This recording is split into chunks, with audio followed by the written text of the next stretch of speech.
Hey guys, good afternoon. This is Rick from Lifted Off Road, and today I'm working on the headlights for the Jeep. I'm working on replacing the headlights with some nice fancy LED headlights, which should be a huge improvement over the factory lights that I had on there. But I started it last night and I hit a snag, so needless to say I didn't get to finish. So let me show you, let me get the camera and let me show you what I've got so far. Alright. Okay. Alright, here's the mount. I don't know how well you can see it, but I got a nice coat, a nice new coat of truck bed liner on there. And in case you're wondering, this is what I've been using. This is the Rust-Oleum truck bed coating. I think this stuff is pretty cool. I've been using it a lot for quite a while, and I think it turns out pretty good.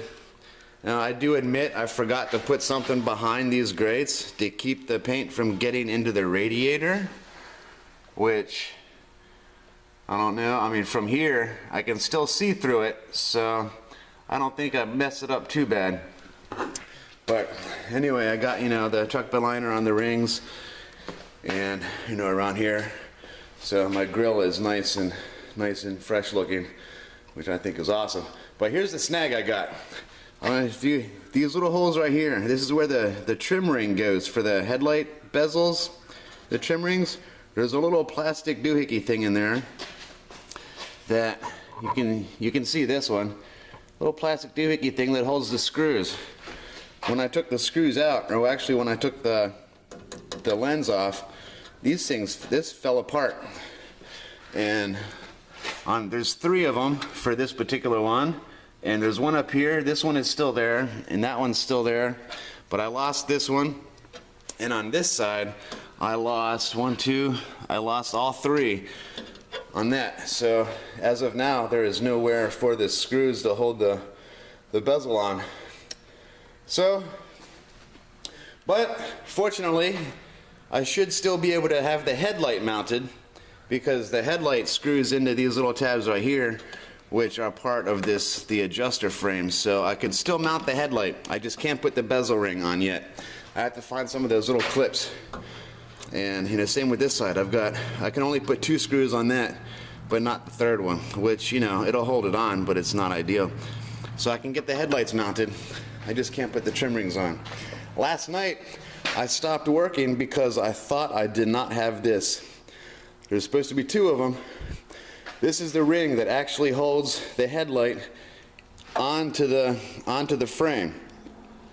Last night I was looking around and I've got I had one that was holding the factory headlight on, which was great, but the other headlight, that Delta light that I showed you, does not use these. It actually has tabs on the headlight itself that screws into that, so I was missing one of these rings. So that was, I think, the biggest reason I quit last night, because, well, for one, there's little plastic tabbies that I need for the bezel, the trim ring, and I was missing this. Well, this afternoon I found it. It was in a box I had with one of my extra headlights, because like those Delta lights come in pairs. Since I only installed the one, I still had the one that came off of that side in the box with the other headlight. So fortunately I have this, so now that I know that, I can mount both new headlights in the frame and I'll be good. So now all I have to do is get those little plastic tabs to mount the bezel ring or the trim ring. But let me show you around here. See, this is the new headlight. This trim ring goes around here and mounts onto that. And my tripod's getting in the way. So yeah, the trim ring goes around here and it mounts the headlight onto the frame. This is the old Delta light. As you can see, it has tabs on it for mounting itself, so I did not need those. So, and I don't usually throw stuff away that I think I might need later, so I figured I had this somewhere. I just didn't know where it was, but I found it because I was rooting through the box looking for my headlight guards. So I found my headlight guards, and in the pile of boxes that I had these in, I found the box with the headlight and this ring was in it, so we're all good. So I got my headlight guards that I need to put on, and let me take you back here, show you what I've got done last night. As soon as I get some light on,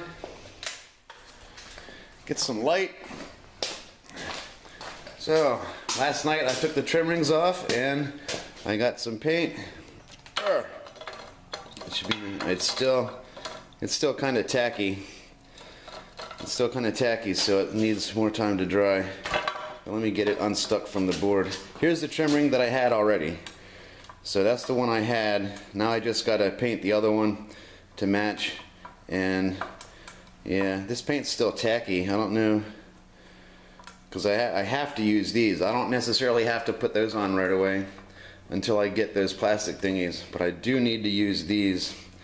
But this is still tacky, so I'm not sure if I'm gonna use that right away or not. Excuse me. But that's a big saving. It's a saving grace that I found this, because I was thinking that I would have to go with one headlight until I could get another one of these. Or I could just, you know, put that other headlight back in, but you know, who wants to do that? So I thought I would have to go with one headlight, and fortunately I don't. I can just get this. So today I'm going to scuff this up a little bit and put some paint on it, and we will get back to business. But yeah, you know, this is cool. This ought to be nice looking, huh? In fact, let's do a little, I forget which side is which. I think this is the passenger side. Yeah, they're still a little tacky. They haven't dried too well back here, and get fingerprints all over it. But yeah, let's stick this in place. Ah, man, these things are sticky. Might have to stick them out in the sun for a little bit. So I don't remember which way this goes exactly. I think it's like that, roughly, or is it marked? I don't know if it's marked or not. Right hand side. So this goes, yeah, this goes over here. I just don't remember if the big side goes on top or so let's just stick this in there, get an idea of what it's possibly going to look like. Kind of makes it look like those little halo lights. I don't know, just an idea I had. I thought it might be kind of cool to have the green bezels in there instead of chrome. Once you get to know me a little bit better, you'll learn that I do not like chrome. I mean, it looks nice on other people's stuff if you keep it nice and shiny and polished. Chrome looks good. I have nothing against chrome. I just don't like having it myself. So, but yeah, I don't know. I think that's gonna look kind of cool once I get those all done. I think I'm gonna set those out in the sun for a little bit. See if hopefully they'll dry out faster today, because it is kind of chilly in the shop. So maybe that's why they're still tacky. But yeah, I don't know. I think it looks pretty cool. Well, I'm gonna get back to work, and let me show you what I've been doing to prep for paint prep, especially for like regular paint. You got little green Scotch-Brite. This is generally all you really need. You don't need to get like some fancy sandpaper and whatnot. So I don't have anywhere to really set the tripod in here. But all right, so we're almost at 10 minutes. I don't know if that matters to you guys, but let me get this tripod set up. Hey, how's it going? Get the tripod set up. Get that flip back around. So yeah, basically you got your Scotch-Brite pad and your metal surface. And this is, like I said, this is rough enough for paint prep. You don't need anything fancy. And all you need to do is just, scuff the surface a little bit. You scuff it around like so. And usually with almost all surfaces, I mean, this stuff works great. All you need to do is just lightly scuff it a little bit, because what you're doing is you're creating like little tiny scratches in the surface for the paint to cling to. The paint sticks better on a scratchy surface, but like I said, you don't want to scratch it so much that you put gouges in it. That's why you don't need anything real rough, like I don't know, 38 grit or 30 grit sandpaper or what have you. You know, just use one of these things. All you need, and you can tell after you're scratching it a little bit, you can see the haze build up on there from the scratches. And it's the same with anything. When you're doing this, when you're prepping it for paint, just scuff it up a little bit around the edges. So, and that's about it. So after you scratch it, or after you scuff up the edges, all the certain parts that you want to get painted, you wipe it off again to clean it off. You don't want to, make sure you get all the dust off of it. Try not to use water, because water, you know, will create moisture underneath the paint. So if you, I mean, try not to use water, but if you do, make sure you dry it off really good before you start painting. Make sure it's really nice and dry, and then wipe it off with a paper towel and whatnot, and get the excess dust off. But yeah, just go around and scuff it, and when you're done, throw your paint on, a couple coats of paint, and wait for it to dry. That's probably the worst part about doing this, is waiting for paint to dry. My wife comes out and sees me sitting down once in a while. I'll go have a seat in my chair and, you know, have a cigarette and drink a beer or whatever, and she'll come out and see me sitting down in my chair, and it's usually because I'm waiting for paint to dry. Forget multitasking. You know, sometimes I do. Sometimes I multitask, but other times after I'm done with something, because I'll work for a few minutes and then I'll take a break for a few minutes and I'll go back to work for a few minutes and whatnot.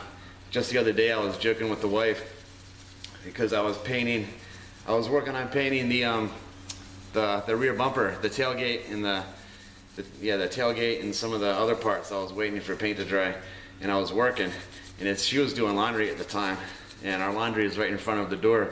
So every time I went out there to sit down for a break, she'd come out for, you know, a load of laundry. So I made a joke with her. I was like, every time she comes out, she sees me sitting down.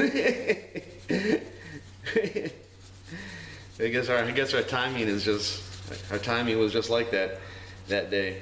But yeah. All right, so that'll be it for this clip. I'm gonna get this finished up. I'm gonna set these parts out in the sun so they can, you know, get some rays on them. Hopefully dry a bit faster. And I should, now that I found this, which was a big saver, because I thought it was at my mom's house in storage, because that's where a lot of my parts are, at my mom's house in storage. I thought I would have to go with, you know, only one headlight until I could find this. And thank God I don't have to order one. I found one on Rock Auto. These things are like $7, which isn't too bad. I guess that's a reasonable price, $7 for one, but I'd have to wait until Friday to get it, unless I express ordered it and get it in a couple of days. But at that point, that would double the cost of these things. So I'd end up paying twice as much for having it shipped sooner. And I really didn't want to do that, but you know, you do what you got to do sometimes. But thankfully, I don't have to. I don't have to go to my mom's house to dig around boxes for this. I'm very thankful that I found it here in my shop. I've already brought it over here in transit, so that's a big plus. I'm gonna get this buffed up. I'm gonna set these other parts out in the sun to dry, and I think I might go on to do a Periscope video real quick. I was hoping to do the Periscope, what I'm showing you guys, but I figure YouTube is good enough.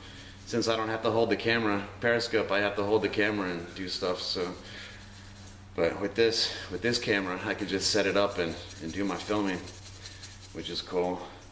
So, but yeah, I think that's good enough. It doesn't have to be, you know, really extensive scuffing.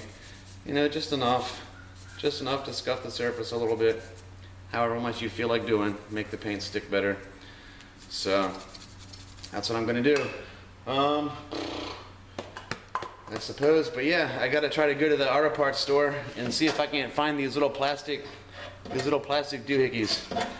And hopefully they have them in the right size. I know I've seen them before in the auto parts stores, but they're usually bigger.